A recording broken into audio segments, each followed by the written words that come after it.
안녕하세요. 오늘의 영상 시작합니다. 해양대학교에서 졸업생들에게 의무복무 신고에 대한 서약을 받는다고 하죠. 4년이라고 하던데 이게 법적으로 효력이 있다 없다 말이 많더라고요. 예, 저도 잘 모르겠습니다. 하지만 그 의무복무 서약서 탄생에 대한 이유에 대해서 제 생각을 말씀드려보고자 합니다. 특례 3년만 채우고 배를 내리려고 했던 후배님들에게는 날벼락 받는 기분이라는 거 이해합니다. 서약을 받는 원초적인 이유는 선원이 부족하다는 거죠. 선원이 부족하게 된 이유에 대해서 이게 선원, 회사, 학교 간에 복잡한 문제가 있습니다. 우선 한국이 먹고 살만해지고 승선에 대한 메리트가 예전에 비해서 많이 떨어진 건 사실입니다.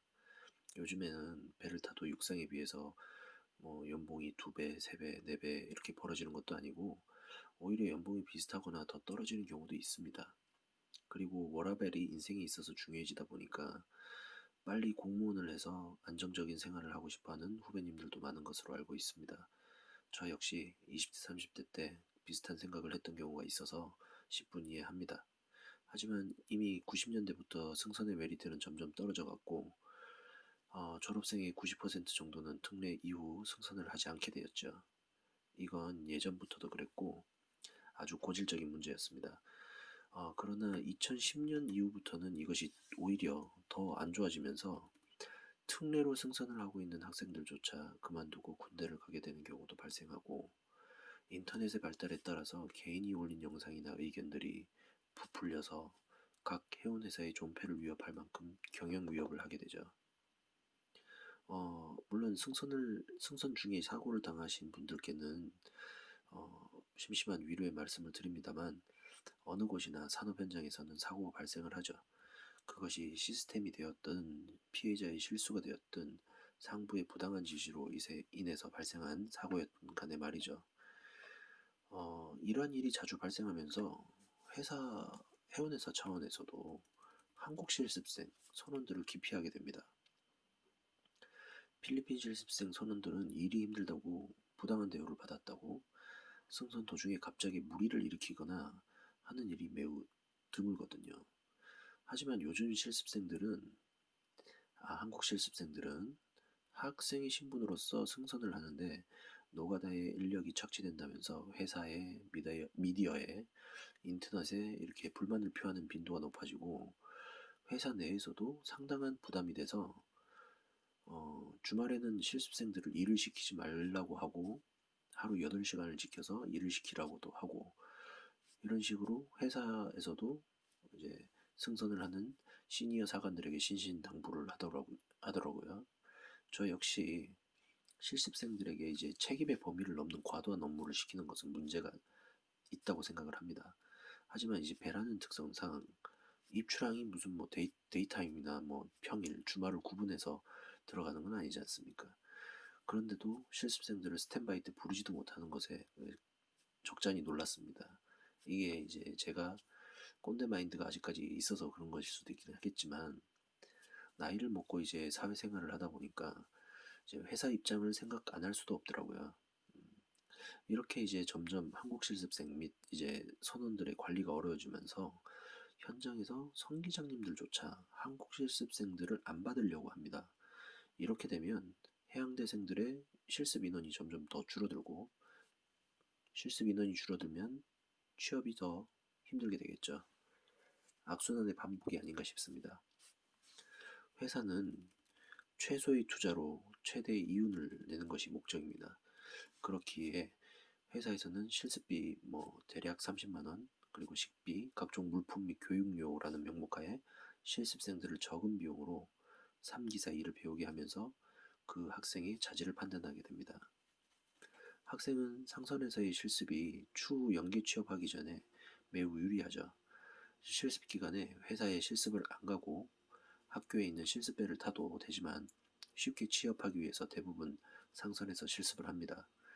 실습 시에는 자기가 생각했던 것과는 매우 다른 일이 주어지죠.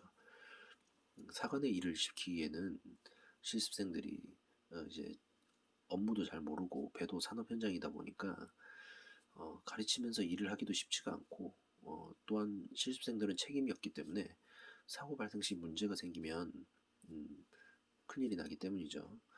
그렇지만 이제 실습생의 한 5%는 또 실습을 하면서 탈락을 합니다.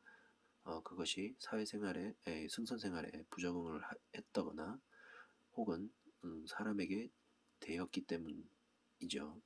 특히 이제 사람에게 대이는 경우가 치명적인데 회사에서도 자질없는 사관들을 교육하거나 강하게 경고를 해야 되는데 그러지 않고 넘어가서 점점 후배들이 승산에 대해 부정적으로 인식하게 되는 것 같습니다. 요건 특례생들 2, 3학 기사들한테도 마찬가지입니다. 그나마 최근에는 이제 대기업들 위주로 한 라인으로 이제 바로바로 회사에 고발을 하게 돼 있죠. 익명 보장을 해서 신고가 들어가면 이제 회사에 대해서는 시스템적으로 무조건 자체 조사를 해야 되고 어, 진상 조사를 해야 되는 것으로 알고 있습니다. 그런데 이것도 악용을 하는 사람도 있다고 하더라고요. 하지만 적어도 회사에서는 이제 개선을 하려고 노력하지 않나 싶습니다. 학교는 이제 졸업생들을 가능한 많이 취업시켜야 하는 게 목적이죠. 그러다 보니까 학교 커리큘럼이나 이런 것들이 이제 승선에만 일단 초점이 맞춰져 있습니다. 물론 이제 보조기계가 나중에 추후 엔지니어로서 사용도 되긴 하지만 학교에서 특례 이후 승선을 하고 나서 또는 1학 기사 이상을 하게 됐을 때 그 메리트 및 이제 승선 이후 진로에 대해서 알려주지 않으니까 대부분의 학생들이 특례만 딱 끝나고 나서 공무원을 대부분 공무원을 한다거나 또는 머나먼 취업 고민에 여행을 떠나게 됩니다. 저 역시 그랬고요. 그러면서 해양대 해이론이 나옵니다. 졸업생들이 배 타는 일이라고는 그저 그런 일밖에 없고 배를 다 타고 나서도 육상직에도 그저 그런 일밖에 없다라는 인식이 인터넷을 통해서 널리 퍼지게 되면서 해양대의 경쟁력을 이제 깎아먹게 되죠. 학생들은 이제 배를 타는 것에 메리트를 못 느껴서 점점 해양대학교 지원자들은 줄어들고 선사는 가뜩이나 선원이 모자란데 비용을 들여서 뽑아놓은 인적 자원은 특례도 안 마치고 포기를 하고 그러면서 회사 내에서 비용은 날리고 해양대생들에게는 불만이 나오면서 해양대학교에 학생들에 대한 불만을 이야기를 합니다. 그렇게 되면 또 학교에서는 학생들에게 어, 배를 타야 된다라는 식으로 이야기를 하면서 서약사를 받게 된 것까지 오게 되지 않았나 싶습니다. 이거는 90년대 이후 오래된 해양계의 딜레마였습니다. 뭐 돈을 많이 받거나 아니면 뭐 차라리 3온, 3오프 이런 식으로 로테이션이 아주 잘 돼서 워라밸을 잘 지켜준다거나 이러한 메리트가 있지 않는 이상 이러한 해양계의 딜레마는 계속될 것으로 보입니다. 하지만 이제 앞으로 사람이 없어서 성기장이 되기는 점점 더 쉬워질 것 같고요. 그 경력으로 육상직을 하게 되면 앞으로 이제 더욱더 대우받는 시대가 올 것 같습니다. 너무 희망적으로 얘기하는 것 같지만 농부가 이제 젊은 사람들에게 꺼려지기는만 동시에는 이제 미래의 중요한 직업으로서 기대가 되는 그러한 맥락으로 이해하시면 될 것 같습니다. 분명히 승선을 오래 한 전문가가 더 중요한 날이 올 겁니다. 조만간. 제가 생각하기에는 앞으로 20년 내에 성기장 출신의 육상직 근무자들이 매우 메리트가 있을 거라고 봅니다. 상선을 타본 경험이 있는 사람이 우리나라의 몇 퍼센트가 될까요? 오늘의 영상 마치겠습니다. 감사합니다.